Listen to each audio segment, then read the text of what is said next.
Hey everyone, welcome back. Do you ever get that feeling like the world is just too much? Yeah. Like you're constantly bombarded by like notifications and to-do lists and like everybody else's Oh, demands. sure.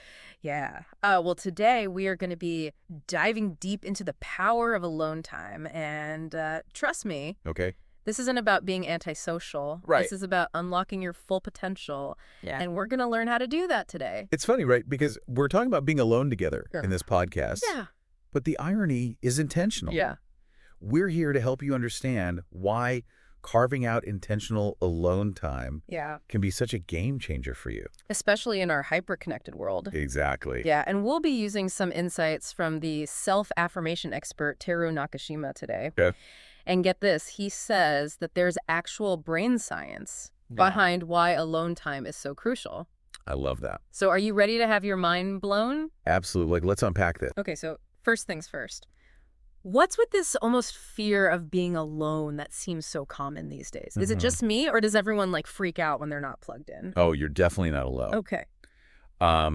Nakashima actually calls it solitude phobia, Solitude phobia. and it's becoming more and more common. Yeah. I mean, think about it. We're constantly bombarded with information and notifications and just demands on our attention. Right. It's exhausting. It's exhausting for sure. It's exhausting for our brains. Yeah, no wonder I feel fried by like 5 p.m. most days. Right. So how does alone time actually help our brains deal with this overload? Well, imagine your brain is like a computer that's running a million programs at once. Okay. It gets really sluggish, Yeah. right? Uh-huh. Alone time is like hitting close all Close all. on all those unnecessary programs and allowing your brain to finally just breathe. Okay. And specifically, it activates something called the default mode network, or the DMN. DMN sounds kind of technical. It does. What is that all about? And why should I care? So think of the DMN as your brain's behind-the-scenes crew. Okay. When you're not focused on the outside world, the DMN gets to work, processing emotions, consolidating memories, even sparking creative breakthroughs. Wait, so just by chilling out alone, Yes. I'm actually boosting my creativity. Yes, That's kind of awesome. it is. But how does that actually work? Well, it's like your brain gets to declutter and make connections that it just couldn't when it was so overloaded. Uh-huh. This leads to those aha moments that you get later, seemingly out of nowhere. Okay. Plus, this idea of deep focus and introspection aligns with what the psychologist Csikszentmihalyi calls flow state. Flow state. Yeah. I've heard of that, but I never really connected it to alone time. Right. How does that work? Well, you know that feeling when you're so absorbed in an activity, like painting or writing, maybe even gardening? Yeah. That time just flies by. Yeah. That's flow state. Alone time helps set the stage for this by quieting the external noise and allowing you to just focus deeply, Okay. leading to effortless concentration and enjoyment. So it's like alone time preps your brain Yes. to enter that flow state more easily. Exactly. Okay. But Nakashima also talks about this like inward journey Yes. that happens during alone time. And that sounds a little Right. woo to me. Yeah, it's not about crystals or anything like that. Okay. He's drawing on Jungian psychology, Mhm. which says alone time allows you to tap into your subconscious mind, Okay. that part of you that holds your deep-seated beliefs and motivations. So it's less about escaping reality Yeah. and more about like getting a better understanding of myself. Exactly. Even the parts that I usually ignore. Yes, it's like having a deep conversation with yourself, Okay. uncovering hidden insights, unearthing answers that logic alone might miss. This is getting really interesting. Yeah. But with all these potential benefits swirling around, I have to ask, like, what are the biggest ways that alone time actually improves our lives? Yeah.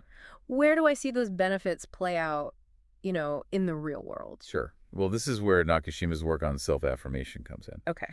He talks about these 6 senses that kind of make up a strong sense of self. Okay. And alone time is really key to developing 3 of them: Okay. self-acceptance, self-reliance, and self-determination. Hold on, 6 senses. That's a lot to unpack. Yeah. Can we focus on, like, those top 3 Sure. and how they actually, like, help me, Yeah. in everyday life? Absolutely. Imagine these senses are like superpowers Superpower. you unlock through alone time. I like that. Self-acceptance is about embracing your true self-flaws. Mhm. And Okay. alone time gives you the space to shed those masks you wear for other people Yeah. and just be comfortable with who you truly are. So, like, I'm finally free from the pressure of trying to please everyone else. Exactly. I can dig that. Yeah. What about self-reliance? How does alone time boost that?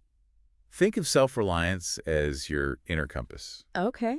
It's that gut feeling that you have, that inner voice that tells you what's right for you. Yeah. Alone time strengthens that voice. Okay. Makes you more confident in your decisions, Hmm. less likely to second-guess yourself. That's huge. It is. Especially for someone like me who tends to overthink everything. Right. But I am curious about this third sense, self-determination. Okay. How does that tie into alone time? Self-determination is about taking ownership of your life. Okay. It's about making choices that are aligned with your values, not just going with the flow or doing what other people expect. Right.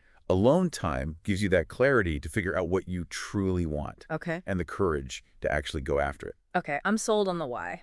Right. But let's get practical. Okay. How much alone time are we talking about here? Is there like a magic number? Research suggests aiming for at least 30 minutes daily. 30 minutes. Ideally 1 to 2 hours if you can swing it.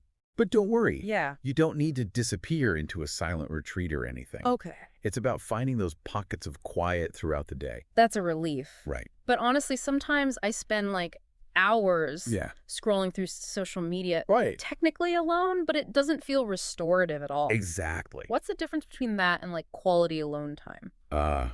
You've hit on a crucial point. Okay. It's not just about physical solitude. Right. It's about creating this mental space Yeah. where you disconnect from those external demands Yeah. and tune into yourself. Okay. Mindless scrolling keeps you hooked on that external stimulation. Yeah. Quality alone time is about turning inward. Okay, so ditch the phone. Yes, Got it. exactly. But then what does quality alone time actually look like? Okay. What are some activities that really make a difference? Nakashima gives some great examples. Okay. He's a big fan of starting the day with intention. Imagine waking up, grabbing a cup of coffee, and spending like 15 minutes in quiet meditation. Okay. No phone, no distractions, just you and your breath. That sounds so peaceful, Yeah. but I'm not sure I'm ready for full-on meditation just yet. Sure. Any other options? Of course. Nature walks are fantastic. Okay. Leave your phone behind and spend 30 minutes really immersing yourself in the experience. Yeah. The fresh air, the sounds of birds, the feel of the sun on your skin. I love that. It's great. It's like hitting the reset button on my senses, Yeah. and it's free therapy. Exactly. Another great one is journaling. Yes. Spend like 20 minutes just pouring your thoughts and feelings onto paper. Right. No need to be Shakespeare or anything. Just let it flow. Just let it all out. I used to keep a journal, actually. Oh, nice. It was a great way to just like untangle those messy thoughts and emotions. Absolutely. Maybe it's time to pick that habit back up. I think so. What other activities does Nakashima suggest? He's all about tapping into your creativity. So painting, playing music, writing, knitting, Yeah. whatever brings you joy and gets those creative juices flowing. Yeah. Remember that flow state we talked about? Uh-huh. This is where it comes alive. You know, I used to think I wasn't creative at all.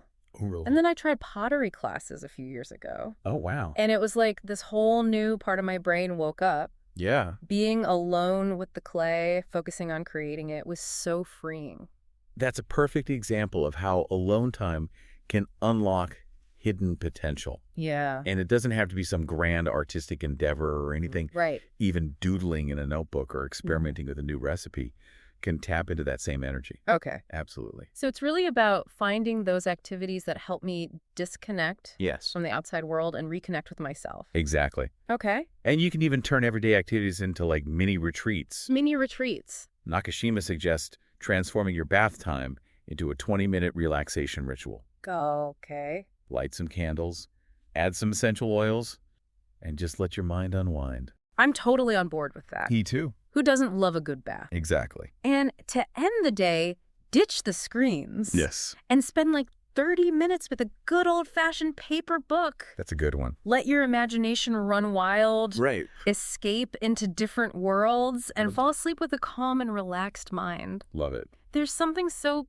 comforting about curling up with a good book. I know. Way better than mindlessly scrolling through social media before bed. Absolutely. And if you're feeling adventurous, Nakashima even recommends solo travel.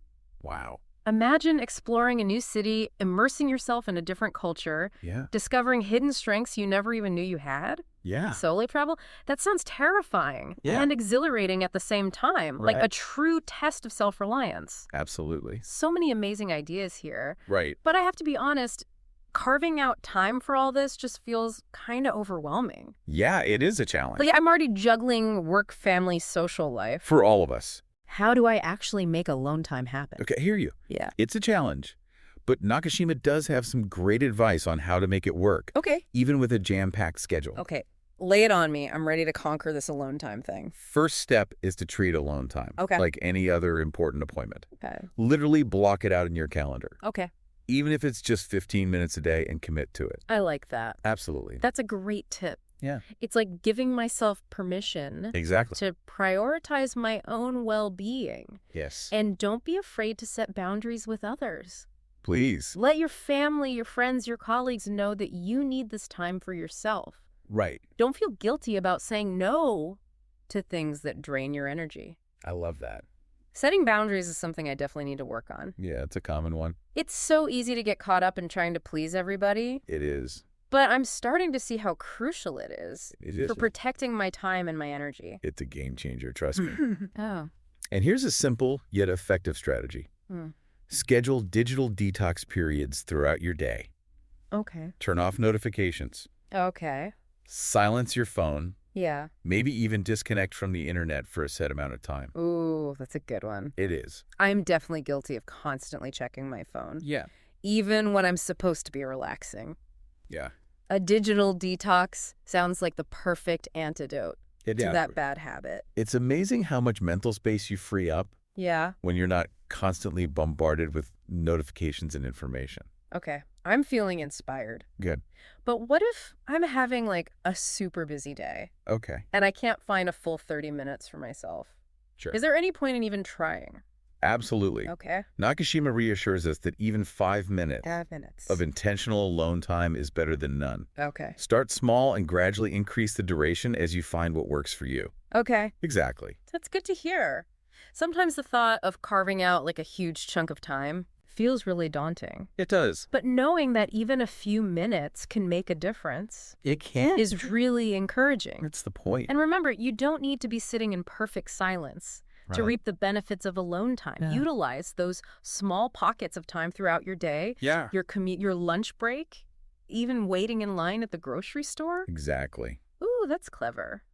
I never thought of using my commute as alone time, Yeah. but it makes perfect sense. It does. I could listen to a podcast or just enjoy the silence and let my mind wander. Exactly. And if you're really struggling to find time, Okay. Nakashima suggests embracing the power of early rising. Utterly rising. Carve out 30 minutes Yeah. before the rest of your household wakes up. I love that. That quiet time before the day's demands kick in can be incredibly restorative. It can. I'll admit I'm not a morning person, Okay. but the idea of starting the day with intention and peace Yeah. rather than rushing straight into the chaos Right. is definitely tempting. It is. Maybe I need to give that a try. You should. And for those who feel like they literally don't have a spare minute to themselves, Okay. Nakashima recommends incorporating mindfulness practices into everyday tasks. Go ahead. Mindfulness. Yeah. That sounds a little intimidating. I know. Do I need to sit on a meditation cushion and chant? No, not at all. Okay. It's simply about bringing your full awareness to the present moment, Okay. no matter what you're doing. Okay. So washing dishes, Yeah. folding laundry, even waiting in line. Okay. Turn those mundane tasks into opportunities for mindful awareness. Okay. Focus on the sensations, the thoughts, the emotions arising without judgment. Okay. Yeah. That's a great reminder that mindfulness doesn't have to be this like big separate activity. No, it doesn't. It's something we can cultivate in the midst of our everyday lives. It is. But I'm curious what happens when we actually start making alone time a regular part of our routine. Yes. How does that impact our overall well-being? This is where things get really exciting. Nakashima talks about this upward spiral. Upward spiral. That happens when you prioritize alone time. Okay. It's not just about feeling good in the moment. Right. It's about creating this positive feedback loop that elevates your entire life. Okay. I'm all about leveling up my life. Yes. So how does this upward spiral actually work? Does alone time like give me magic powers or something? Not magic, but pretty close. Yeah. Remember those 3 self-affirmation superpowers we talked about? Yes. Self-acceptance, self-reliance, and self-determination. Yes. The more alone time you have, the stronger those senses become. So it's like I'm training those muscles, Exactly. getting better at embracing myself, trusting my gut, making choices that feel right for me. Yes, and here's the cool part. As those senses get stronger, your alone time becomes even more beneficial. Okay. It's like you're leveling up in a video game. I like that. Each time you invest in alone time, you unlock these new benefits and abilities, making you crave even more Wow. of that restorative time. That's an awesome way to think about it. It is. It's not just about surviving the day, it's about using alone time to thrive, to become like the best version of myself. Precisely. And remember Nakashima's tree analogy. Yeah. Just like a tree needs time to absorb nutrients and prepare for new growth, Okay. we need alone time to replenish our inner resources and cultivate that strong sense of self. That analogy really stuck with me. Good. I can almost picture myself like a tree, my roots digging deep into the earth during those moments of solitude, drawing up strength and nourishment. It's a powerful image, isn't it? Yeah. And it reminds us that alone time isn't selfish. Right. It's essential. It's not a luxury. It's an investment in our overall well-being. This has been such an eye-opening deep dive. It has. I'm walking away with a whole new perspective on the power of alone time. Okay. Do you have any final words of wisdom for our listeners before we wrap up? Just this. Yeah. Don't let the busyness of life rob you of those precious moments of solitude. Okay. Start small, experiment with different activities, discover what brings you joy and renewal. Even 5 minutes a day can make a difference. That's encouraging. It's not about, overhauling my entire life. It's about making small, sustainable changes. Exactly. And as you start incorporating more alone time into your life, pay attention to how it feels. Okay. Notice the shifts in your energy, your mood, your creativity. You might be surprised at the transformative power of simply being present with yourself. This has been an amazing conversation. Thank you so much for sharing your insights with us today. It's been my pleasure. And to our listeners, we want to leave you with one final thought-provoking question to ponder. What small change can you make today to cultivate more intentional alone time in your life? Until next time, may you find peace and renewal in the quiet moments.